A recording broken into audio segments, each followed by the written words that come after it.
তো দেখো আজকে রান্না করব আমি মাছ। এই যে 3 পিস মাছ আছে, এই 3 পিস মাছ দিয়ে আজকে আমি এই কাঁচা কুমড়ো খেতে ভীষণ ভালো লাগে। গায়ে বেঁধে একটু ময়লা লেগে আছে। এই কাঁচা কুমড়ো দিয়ে মাছ দিয়ে খেতে ভীষণ ভালো লাগে তরকারি করলে, মানে ঝোল হবে না, গামাখা হবে। তাই মাছটা আমার আজকের কেনা না, 2-3 দিন আগের মাছ ফ্রিজে ছিল, অনেকটা মাছ আনা হয়েছিল। তা অল্প অল্প করে রান্না করে খাচ্ছি। আর কেউ মাছ খায় না ঘরের, মাছটা আমার একার জন্যই আনা হয়েছে। আমি এই 2 পিস করে রান্না করে খাই। তার 3 পিস লাস্ট আছে আজকে। এই 3 পিস মাছ আজকে এই কাঁচা কুমড়ো দিয়ে রান্না করব। তো কর্তামশাই চলে গেছে সকাল সকাল ডিউটি, ওনাকে সকালে করে দিয়েছি, মর্নিং ডিউটি আরম্ভ হয়ে গেছে। আর মেয়ে স্কুলে চলে গেছে। এখন আমার জন্য এই তরকারিটা করব, কাঁচা কুমড়ো দিয়ে মাছ দিয়ে তরকারি। কড়াই বসিয়ে দিয়েছি, এখন কড়াইতে তেল দিয়ে মাছটা ভাজা বসাই। তারপরে কুমড়োটা কাটবো। কাঁচা কুমড়োর সাথে আবার একটু আলু দিতে হবে। লবণ হলুদ মাখাই মাছটা ভাজা বসাই। আমার একার 2 টাইম হয়ে যাবে, এখন দুপুরে খাবো আর রাত্রে। আর কর্তামশাই বিকালে আবার চিকেন কি নিয়ে আসবে, আনলে ওনারা ওইটা করে দেবো, সেটা ওরা খাবে। আর আমার এটাই হয়ে যাবে দুবেলা।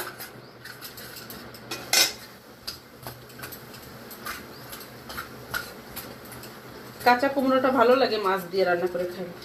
এটা মাগুর মাছ দিয়ে কি ছোট ছোট কোনো পুকুরের জমির মাছ দিয়ে ভীষণ ভালো লাগে কাঁচা কুমড়া খেতে।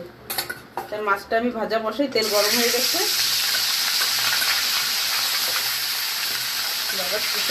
চোখ পোড়াচ্ছে। ঠিক আছে, আমি কুমড়োটা এখন কাটি, মাছটা ভাজা হোক।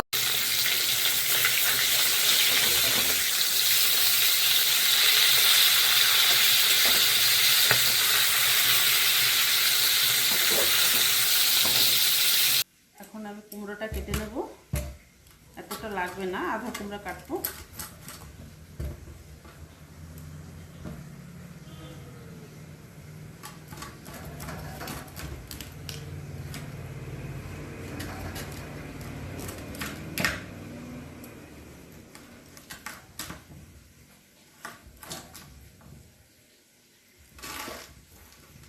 কুমড়োর খোসা ফেলতে হবে না, একদম কচি কুমড়োটা কত সুন্দর কালো কুমড়ো, কচি কুমড়ো, খোসা ফেলানো লাগবে না, খোসা সমেতই রান্না করব।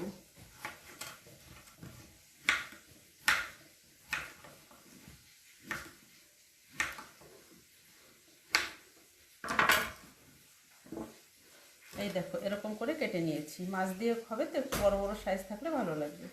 এরকম কেটে নিয়েছি। এখন বাকি একটু কেটে নেই কুমড়োটা।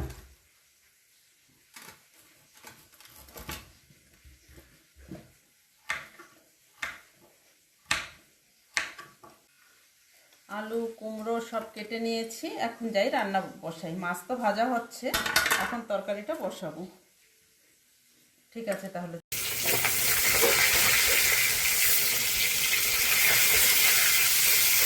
মাছটা ভাজা প্রায় হয়ে গেছে। এটা কত বড় বড় মিষ্টি।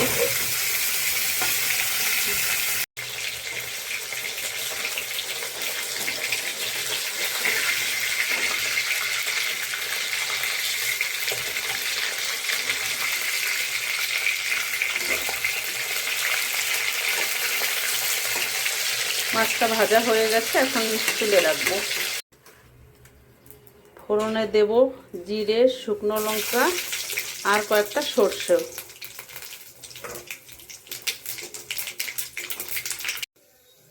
কুমড়োগুলো দিয়ে দিলাম।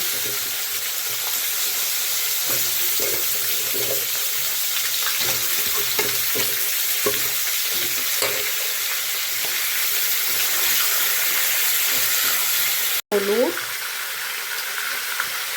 লবণ আর দেবো কাঁচা লঙ্কা। এখন এটা ভালো করে ভেজে নেব।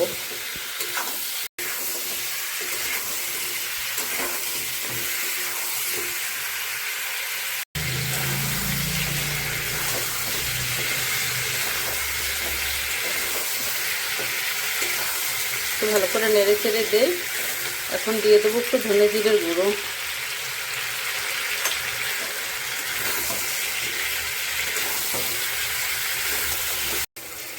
দেখো কুমড়োটা ভাজা হয়ে গেছে, কত সুন্দর হয়েছে ভাজা।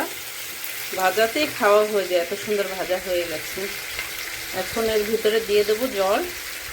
জলটা গরম করে নিয়েছি, অল্প জল দেবো, কুমড়োতে বেশি জল দরকার নেই, কুমড়ো তো গলে যায়, ভাজা বসালেই গলে যায়। সামান্য একটু জল দিলাম। এখন জলটা আর কুমড়োটা কিছু সময় জাল হলে তারপরে দিয়ে দেবো মাছ, ভেজে রাখা মাছটা দিয়ে দেবো। একটু সময় ঢেকে রাখবো, আলুটা সিদ্ধ হওয়ার জন্য কিছু সময় ঢাকা থাক।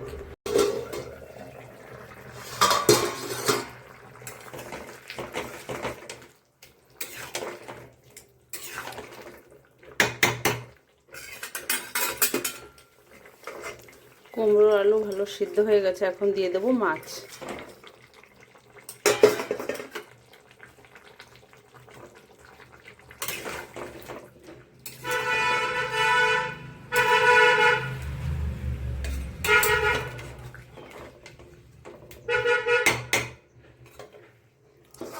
এখন কিছু সময় ঢেকে রাখবো।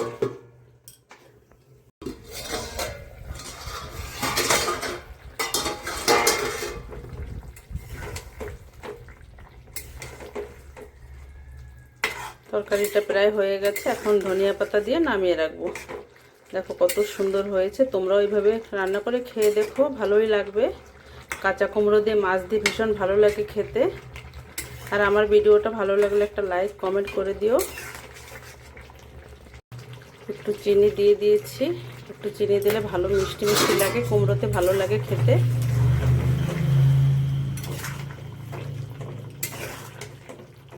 ধনে পাতা দিয়ে দিলাম, এখন নামিয়ে রাখবো তরকারিটা।